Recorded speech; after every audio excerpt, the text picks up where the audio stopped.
I believe the children are our future. Teach them well and let them lead the way. Show them all the beauty they possess inside.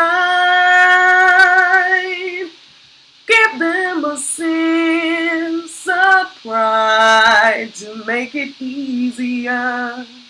Let the children's laughter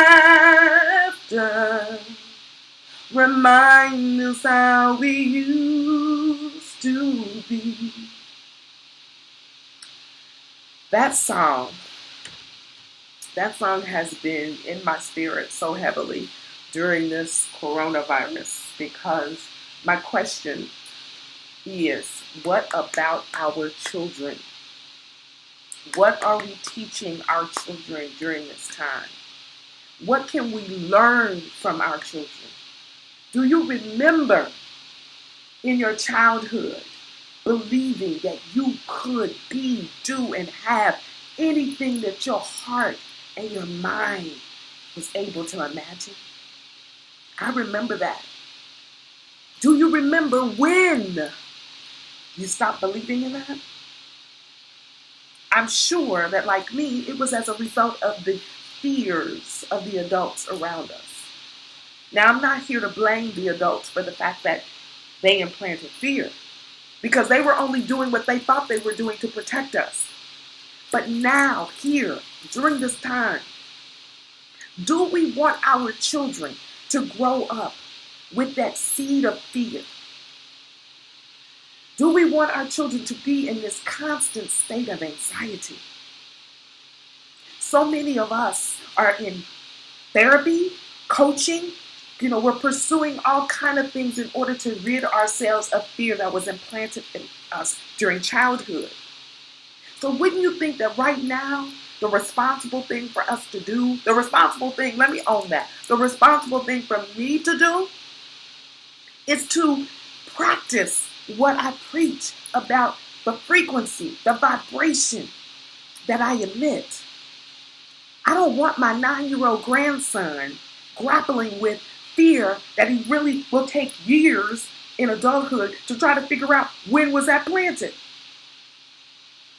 So during this time, those of us who say that we're enlightened, who say that we're aware of our power,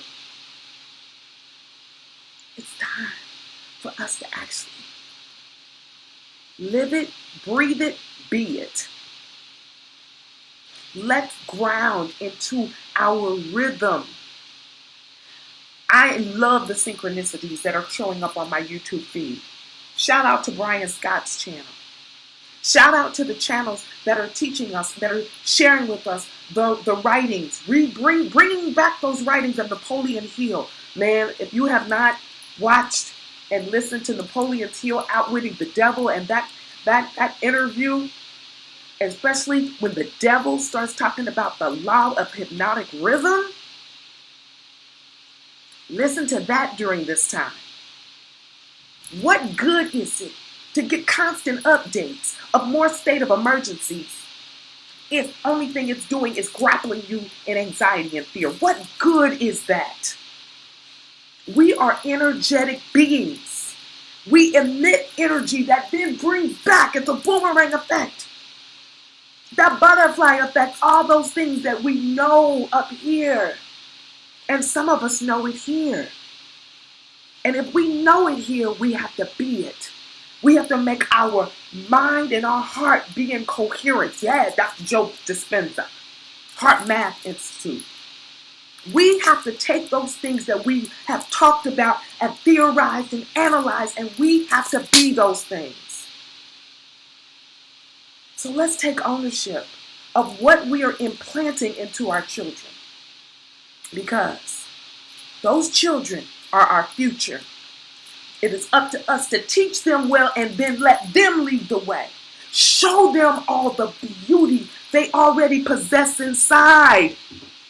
Give them a sense of pride so that their lives are easier than ours, so that they're not constantly going to new techniques and all these other things, trying to rid themselves of fear that was planted in them by the people who love them. I know we want to protect our babies. But let's protect them, give them the utmost protection by letting them know, by watching us, because children watch more about what we do than what comes out of our mouths, people. So, what about the children? They are our future.